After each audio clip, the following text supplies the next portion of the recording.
Hi friends, దేశవ్యాప్తంగా బ్యాంకుల్లో FD కలిగి ఉన్న సీనియర్ సిటిజన్లకు ఆర్బీఐ కొత్త రూల్స్ తీసుకొచ్చింది. 3 ఇక్కడ సీనియర్ సిటిజన్లు ఫిక్స్డ్ డిపాజిట్లు చేసేటప్పుడు ఇవి తెలుసుకోండి. ఇవి చాలామంది సురక్షితమైన అత్యంత ఇష్టపడే పెట్టుబడుల్లో ఇవి ఒకటి. Hi, I'm Sai Krishna Varakala, personal financial adviser. Fixed income, low risk మరియు సాధారణ వడ్డీ ఆదాయంతో బ్యాంక్ ఎఫ్డీలు రిటైర్మెంట్ ప్లానింగ్లో ఇవి చాలా ఇంపార్టెంట్ ప్లే చేస్తాయి. అంటే 2026 నుండి బ్యాంకులు అప్డేట్ న్యూ ఆర్బీఐ రూల్స్ ప్రకారం ఈ మార్పులు మీరు సంపాదించే వడ్డీ, ట్యాక్స్ ఎగ్జెప్షన్స్, ఈ రూల్స్ మీ ఎఫ్డి పెట్టుబడులపై డైరెక్ట్గా ఇంపాక్ట్ చేయబోతున్నాయి. అంటే రూల్ నెంబర్ 1, ఎఫ్డి మెచ్యూరిటీ చెల్లింపులో జాప్యానికి పరిహారం. అంటే మీరు ప్రతి ఎఫ్డి ఇన్వెస్టర్ మెచ్యూరిటీ మొత్తాన్ని సకాలంలో అందుకోవాలని ఆశిస్తాడు. అంటే కొన్నిసార్లు బ్యాంకు హాలిడేస్, వీకెండ్స్, బ్యాంకింగ్ సిస్టంలో టెక్నికల్ ఇష్యూల ద్వారా మనకు ఆ డిపాజిట్ ఆ రోజు లేట్ చేస్తారు. దీన్ని రక్షించడానికి ఆర్బీఐ 2026 నుండి ఈ బ్యాంకులను మరింత అకౌంటబుల్ చేసింది. ఆర్బీఐ రూల్స్ మనకేం చెబుతున్నాయి? మీ ఎఫ్డి మెచ్యూరిటీ తేదీ ఆదివారం లేదా బ్యాంక్ హాలిడే నాడు వస్తే లేదా నెక్స్ట్ వర్కింగ్ డే రోజున బ్యాంకు మెచ్యూరిటీ అమౌంట్ని విడుదల చేయాలి. అతి ముఖ్యంగా బ్యాంకు ఆలస్యమైన కాలానికి కాంట్రాక్ట్ చేయబడిన వడ్డీ రేట్ ప్రకారం కంటే ఎక్కువ చెల్లించాలి.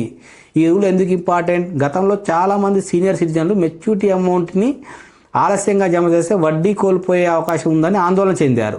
న్యూ రూల్స్ ప్రకారం పని దినాలు లేకపోవడం లేదా అంతర్గత ప్రాసెసింగ్ సమస్యల కారణంగా ఏదైనా ఆలస్యం జరిగి బ్యాంకు డిపాజిట్లు మీకు ఇవ్వకపోతే ఖచ్చితంగా పరిహారం చెల్లించాల్సి ఉంటుంది. సీనియర్ సిటిజన్లు ఏం చేయాలి? మీ ఎఫ్డి మెచ్యూరిటీ తేదీని ముందుగానే తెలుసుకోవాలి.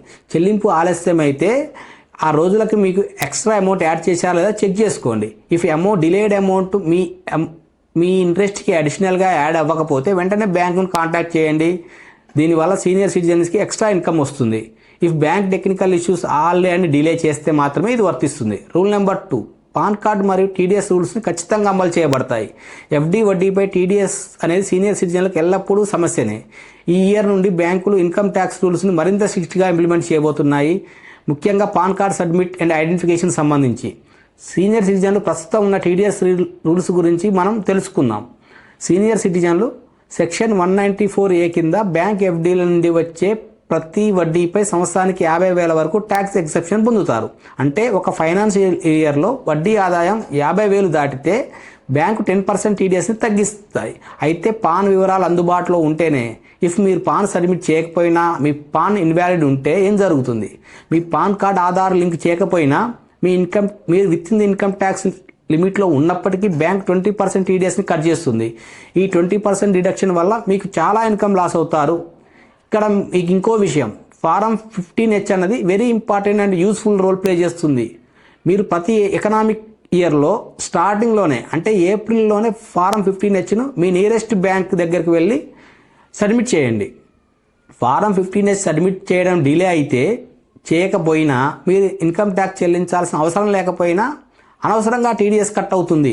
ఇది తెలుసుకోండి.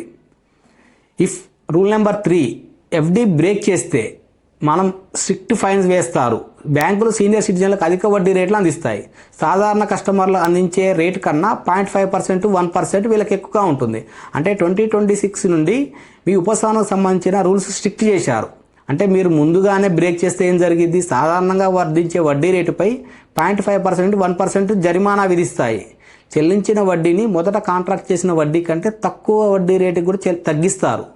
ప్రత్యేక పథకాలు మరియు అదనపు జాగ్రత్తలు, ప్రత్యేక సీనియర్ సిటిజన్ పథకాలలో లైక్ ఎస్బీఐ, వీకేర్ లాంటి పథకాల్లో నిర్దిష్ట ఉత్పత్తుల్లో మీకు వడ్డీ రేటు తగ్గిస్తారు. సీనియర్ సిటిజన్లకు ప్రత్యేకంగా ఇచ్చే అదనపు వడ్డీ ప్రయోజనాలను కూడా బ్యాంకులు విత్డ్రా చేసుకుంటాయి. ఎఫ్డి నిర్వహించిన కాలానికి సాధారణంగా కస్టమర్లకు సాధారణ రేటు వద్ద మీరు వడ్డీని పొందవచ్చు. ఇది ఎందుకు ముఖ్యం? చాలామంది సీనియర్ సిటిజన్లు నెలవారీ ఖర్చుల కోసం ఎఫ్డి మీద ఆధారపడతారు. అనుకోకుండా ముందుగానే ఎఫ్డి బ్రేక్ చేస్తే బెనిఫిట్స్ లాస్ అవుతారు. కాబట్టి లిక్విడిటీ ప్లానింగ్ చాలా అవసరం మీకు ఇక్కడ. సీనియర్ సిటిజన్లు ఇప్పుడు ఏం చేయాలి?